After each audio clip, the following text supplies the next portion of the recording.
आई हो दादा पियले न जादा, आई हो दादा पियले न जादा, त नाही ने उर बिलार खाली चूहे रंगेला, त एगो मोर हा भतार साला उहे रंगेला, त एगो मोर हा भतार साला उहे रंगेला। भैया हो, अगर खेसारी लाल वीडियो के समन्वय होते तब वो सब मिलियन व्यू पहुंचा देते। ऐसे अगर खेसारी लाल के होली हो, पवन सिंह के होली हो, प्रमोद प्रेमी के होली हो, शिल्पी राज के होली हो, समर सिंह के होली हो, टेहू नेहराज के होली हो, नीलकमल सिंह के होली हो, तो रउआ लोग वीडियो देखती, लाइक सब्सक्राइब करती, हमरो देखी, हमरो के आगे पहुँचाई। आई और एक होली का बहुत प्यारा सॉन्ग बाटे सुनावती।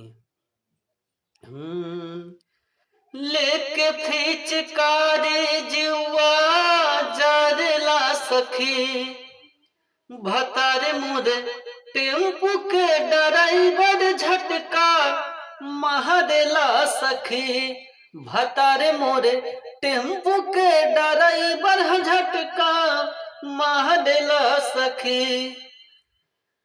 हो एगो हमारे लिखल बहुत बढ़िया गाना बाटे, सुनाओ तनी।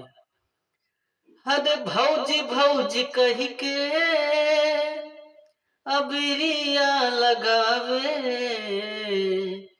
भौजी भौजी कही के अबिरिया लगावे, ढोढ़िया में हमरा रंगवा चुआवे, ढोढ़िया में हमरा पिचकारी भिड़ावे।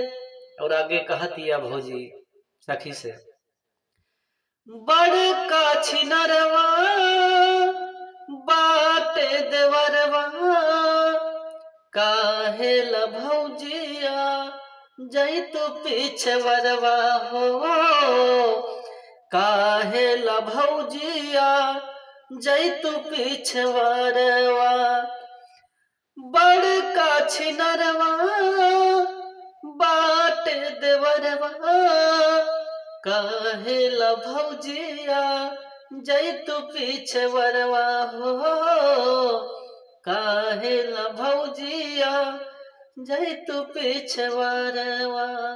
वह बागाने को बोल केसरिया ला यादव के। हद पहले से 5 गो पैदा कैले बनी राजा जी है, पहले से 5 गो पैदा कैले बनी राजा जी है, छुए के छोड़ देना है ले बनी राजा जी है, छुए के छोड़ देना है ले बनी राजा जी है।